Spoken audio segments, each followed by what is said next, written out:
কোয়েল পাখির ডিম তো অনেকেই খেয়ে থাকেন। এভাবে একবার রান্না করে দেখুন, বিশ্বাসই করবেন না, খুবই মজার হয়। হ্যালো এভরিওয়ান, আসসালামু আলাইকুম। কেমন আছেন সবাই? আশা করছি সকলেই ভালো আছেন। আজ আমি নতুন একটা ভিডিও নিয়ে হাজির হয়েছি।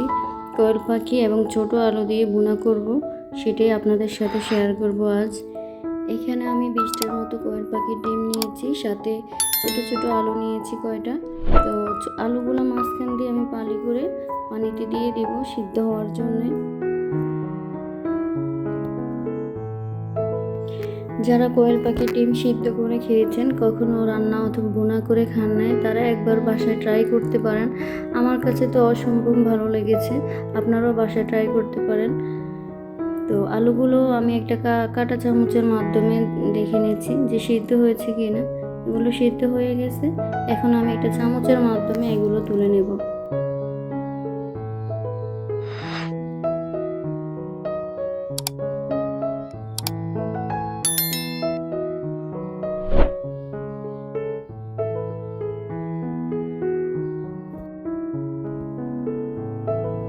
নর্মাল পানি দিয়ে ডিম এবং আলুগুলো ধুয়ে নেব।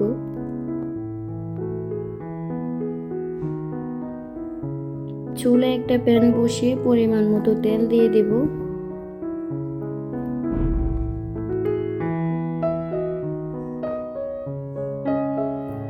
ডিম এবং আলুগুলোর মধ্যে আমি অফ ক্যামেরায় হলুদ এবং লবণ দিয়ে মেখে নিয়েছি।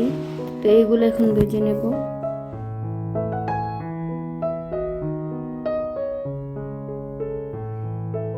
কিছুটা লাল হয়ে গেলে আমি এগুলো তুলে নেব।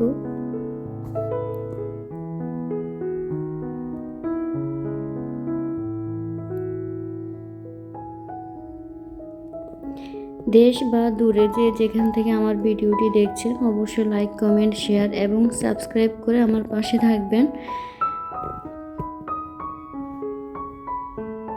এখানে আমি 2টা পেঁয়াজ কেটে নিয়েছি। পেঁয়াজগুলো তেলে দিয়ে ভেজে নেব। হালকা ব্রাউন আসার পরে আমি আদা এবং রসুন দিয়ে দেব। আদা রসুন কিছুটা নেড়ে ছেড়ে ভেজে নেব।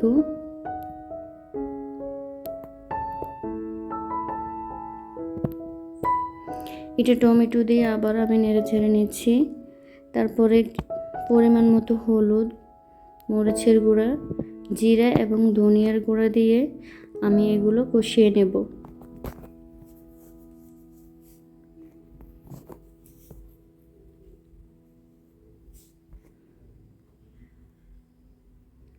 হালকা পানি দিয়ে আমি মশলাগুলো ভালো করে কষিয়ে নিচ্ছি।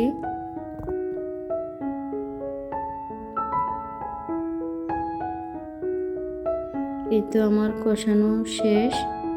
এখন আমি দিয়ে দেব লবণ দিয়ে দিলাম, লবণ দিয়ে আলু দিয়ে দিলাম। এই তো আলু দিয়ে আমি কিছুটা নেড়ে ছেড়ে নেব।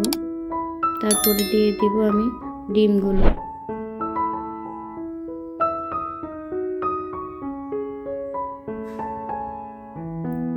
দেখুন কালারটা অনেক সুন্দর আসছে, খেতে অসম্ভব মজা। আপনারা বাসায় ট্রাই করবেন।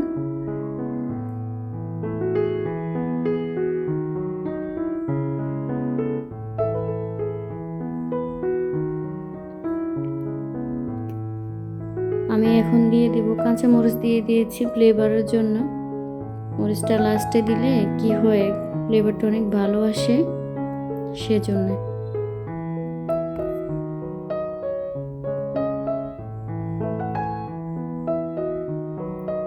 হালকা একটু পানি দিয়ে ডিম এবং আলুগুলো আমি ভালো করে একটু কষিয়ে নিচ্ছি।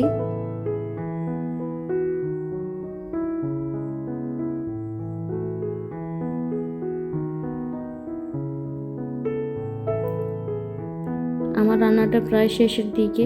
এখন আমি ধনিয়া পাতা দিয়ে তুলে নেব।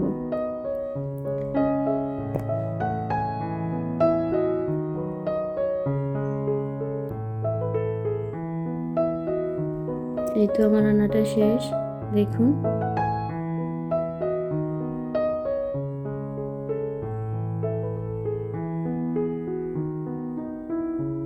দেখতে অসম্ভব সুন্দর লাগছে।